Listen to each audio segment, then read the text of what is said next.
Crime is on the rise. New and terrible stories in the news every day. Stories of rape, murders, robberies, and home invasion lead many of us to the question, what can we do to protect ourselves? This has led to an increase in handgun sales, especially to women. After all, as the saying goes, it's better to be judged by 12 than carried by 6. Gun shops across the nation have seen an increase in women customers. In fact, according to the National Shooting Sports Foundation, 70% of retailers saw an increase in women customers in 2009. Mayfield gun owner Sharon Mayfield said in the last 3 to 5 years, they have more than tripled their sales to women. Along with the increased gun ownership has come many people going for an increase in many people going for their conceal and carry permit.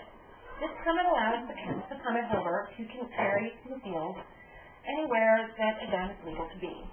There are some places that are off limits still: post offices, banks, courthouses, and schools are still not legal to carry, just to name a few.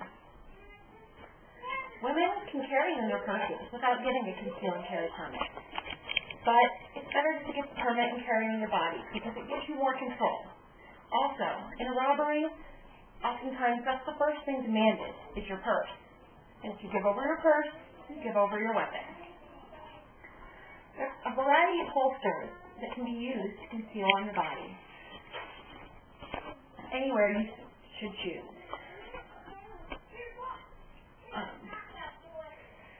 Getting used to the comfort factor takes a little bit, but the protection is worth it. My personal favorite is called the Cross Breed. It's an inside the waistband holster.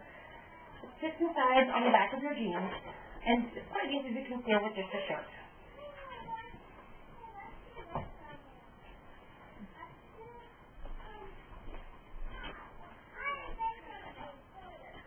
Now let's talk about gun control. Gun control advocates would have you believe that people carrying concealed are going to be running around shooting everyone. Mass shootings all over the place with increasing crime. In fact, it's quite the opposite. Gun control laws do very little to prevent crime, while actively decreasing a citizen's ability to protect themselves. According to a study by the National Institute of Justice, 38% of felons polled said that they decided not to do a particular crime due to the fear that the potential victim might be armed. According to Why Good People Carry Guns by David Koppel, in Florida, law enforcement officials have noticed that foreign tourists have become singled out for robberies. This is due to the fact that Americans can carry guns. They can obtain their conceal and carry permit, and that Florida also honors permits from other states.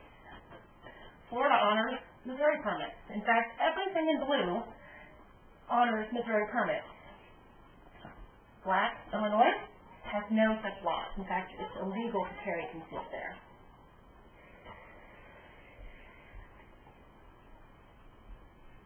In 1994, the Brady Bill went into effect. This bill was supposed to prevent crime.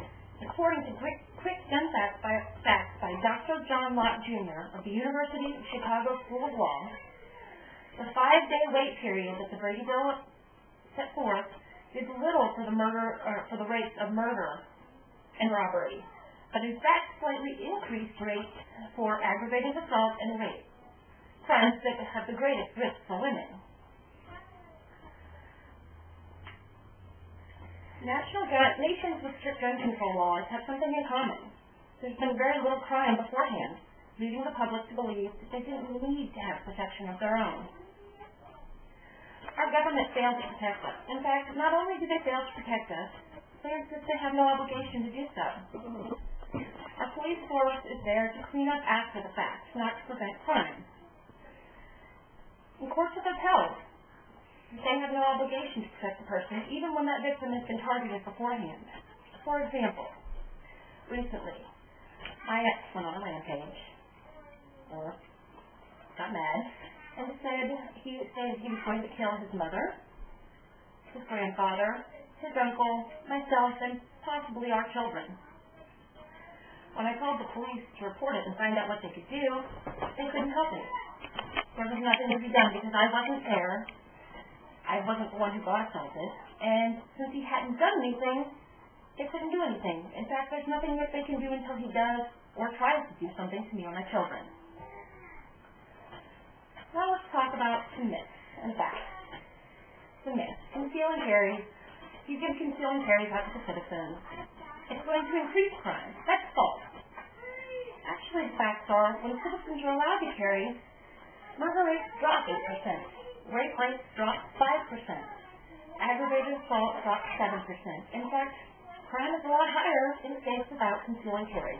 Illinois?